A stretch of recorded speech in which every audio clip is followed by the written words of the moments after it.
how many of you like history? Excuse me. Yeah, you know, how many of you don't like history? Me either. That was never my favorite subject in school, but it's sort of funny how you end up in places where you end up using things you never thought you'd use. In the future, you end up in places you never thought you'd go.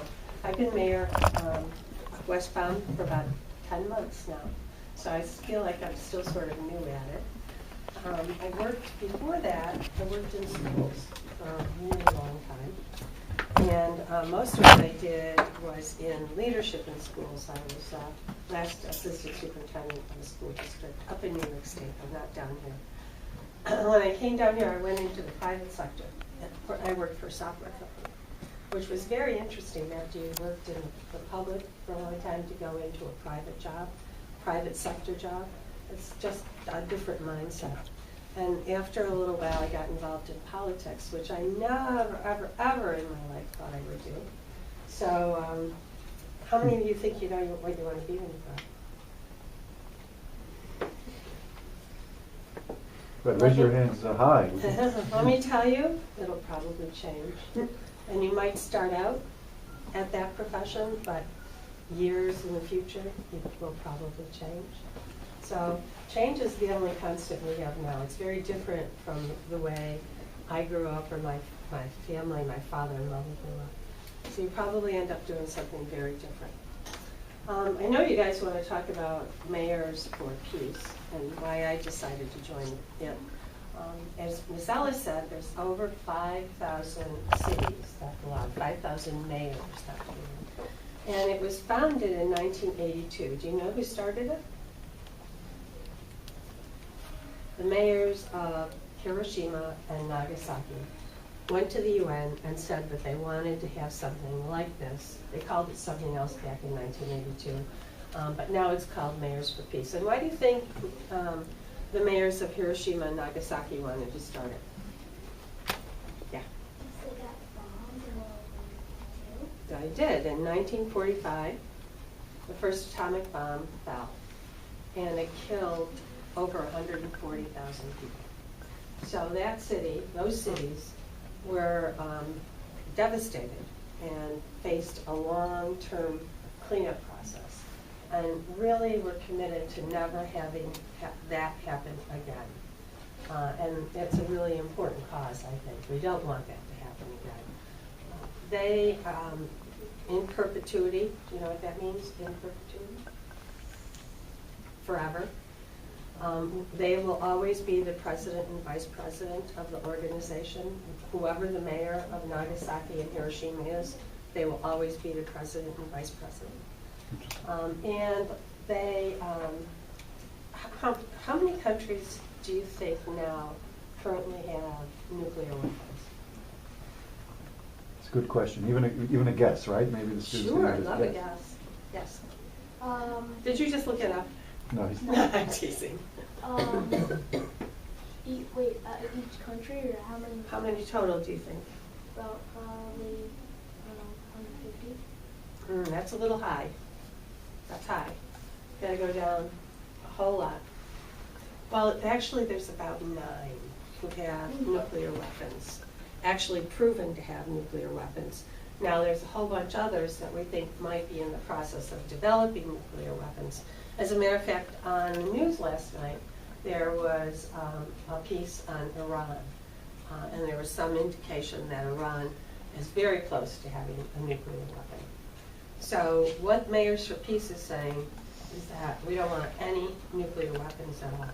The 9 countries, of the 9 countries, 5 of those countries, either 5 or 4, I think it's 5, 5 of those countries have signed the Nuclear Non-Proliferation Agreement, which means that they have committed to not proliferating or increasing nuclear weapons. And the others have not. The others have not. They've agreed not to use nuclear weapons as a first strike. Others have not. So the other important thing that happened very recently is the U.S. Council of Mayors, which is a very influential group. and I belong to that group. It's a group of mayors that come together from all over the country.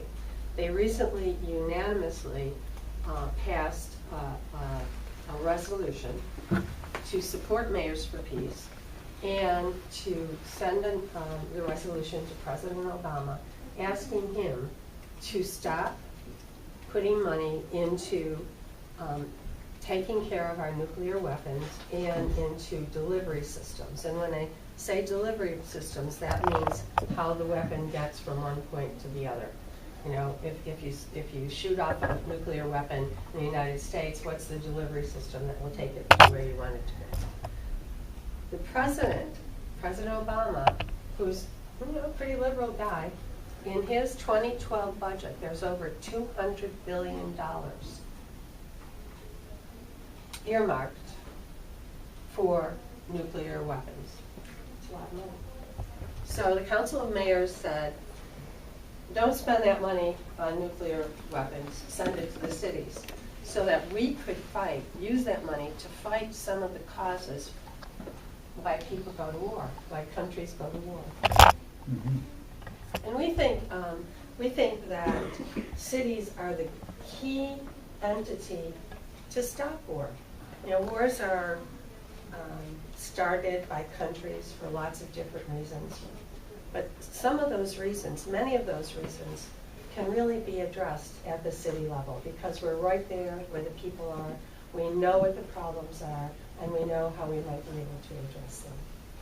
So that's why when the Council of Mayors or the Mayors for Peace was formed, they said, we think cities are the entities that can stop wars. So in that kind of situation, it makes me very proud to be a member of Mayors for Peace. Now, what are some of the things you think might lead to war? What do you think? Yeah. Mm-hmm. Yeah. Bad blood or grudge. A grudge. Yep, those are often the surface reasons, but sometimes there's more in-depth reasons. Yeah. More land. More land, absolutely. Yeah. Yeah. More money. More money. And why would we want more money? Yeah. Good.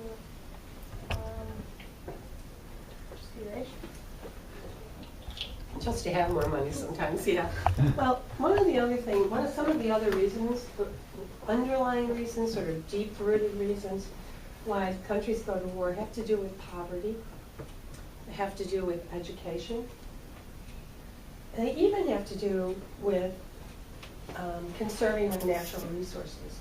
So Mayors for Peace also have very targeted programs that try to take a look at some of those areas, try to help in those areas. Now, one of the things we know, particularly in very poor countries, is that if mothers are educated, then their children will be more educated as well.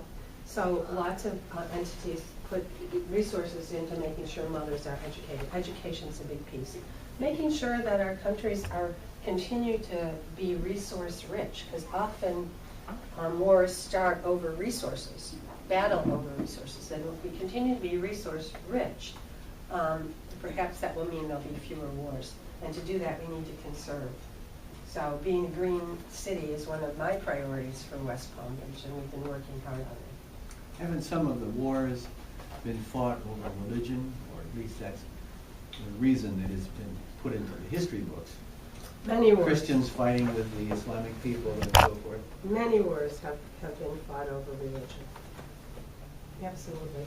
So what questions do you have for me? That's a quick overview of Mayors for Peace. Can I ask you a question? Or, you can ask me about what it's like being mayor if you want.